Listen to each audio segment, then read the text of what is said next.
Chamisa ajamuka ari kuzviramba zviri kutaurwa neZanupf team Varakasha achinyora iye achiti you stole the people's mandate, hopes and votes and you want to extend that thief and Zanupf. Hi guys, welcome to Zim Celebrity TV. If you are new to this channel, please subscribe, but if you are a returning subscriber, welcome back. As you all know guys, Triple C Nana Thokozani Kupe vana Chavangu vana Welshon Ncube vari kubvumirana kuti ED ngaapinde kusvika 2030 mavhotsi anenge asipo havasi kuda kuti kuvhotwe. Saka izvozvo ndizvo zviri kurambwa naChamisa. Chamisa ari kudedzera kuti sei muchidaro because ini ndine pati yangu tinohwina, tinosikira tichihwina, saka ndoda kutoti ndipinde tivabise ava vanhu veZanupf. Anyora Chamisa iye achiti stop this nonsense. You want to extend pain and suffering. You want to extend unemployment. You want to extend poverty. You want to extend hunger. Munongoziva mega tiri kutambura vanhu vari kutambura muZimbabwe. You want to extend unemployment. Vanhu havasi kushanda mabasa hako. You want power shortages, electricity shortages and water shortages. Zvese zviri kutaurwa hazviko, zviri kutoshayika. Mvura iri kunwiwa muna Harare masuweji ega ega, tsvina dzega dzega.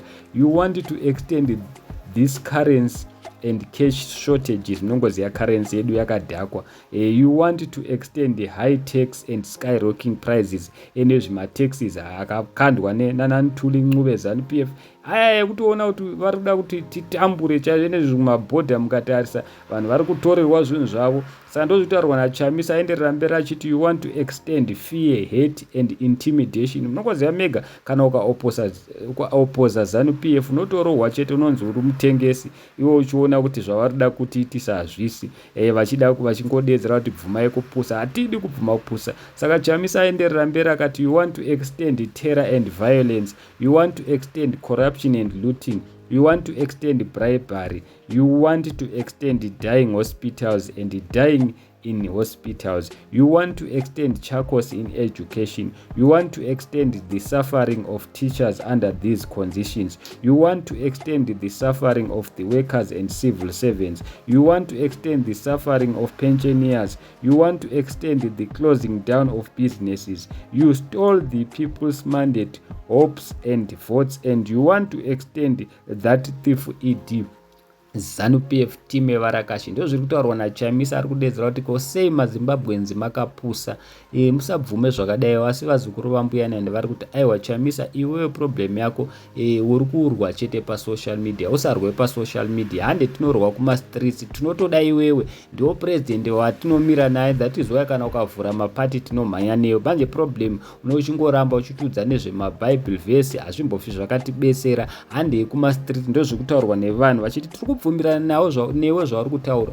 Usati takapusa, but unongoziva wega sezvo wataura uchiti intimidation ndio inoitwa neZanupf. Tinotya kurwa. Munongoziva mega last time pakambohwina Triple C yana Chamisa, vanhu vakarohwa zvisingaite. Makatoona nemo masoja aipfugama achipfuura vanhu zvisingaite kuti anga ari kuhondo. Iyeye musoja wacho akapfuura vanhu aita kunge munhu ari kuhondo. The last time I checked akazopromotwa akanzi ngaachienda kumusoro achipromoterwe kuti akavhundutsira vanhu. Saka munongoona mega zvinhu zvachona hazvina kumira zvakanaka. Saka Chamisa ari kungotaurawo kuti saka kana vanhu vachibvumirana kuti Zanupf ngaitonge kusvika 2030 hapana mavhotsi, vanhu havambofi vakavhota, muri kureva kuti muri kubvuma poverty, muri kureva kuti muri kubvuma kuti muchafira kuzvipatara, muri kureva kuti muri kubvuma kuti muchatambura, because muri kungoona mega currency yachona hapana kwairi kuenda. Ene zvimataxes too much, even maprices skyrocketing. Ndizvo zviri kutaurwa navaChamisa. So guys, handizivi kuti muri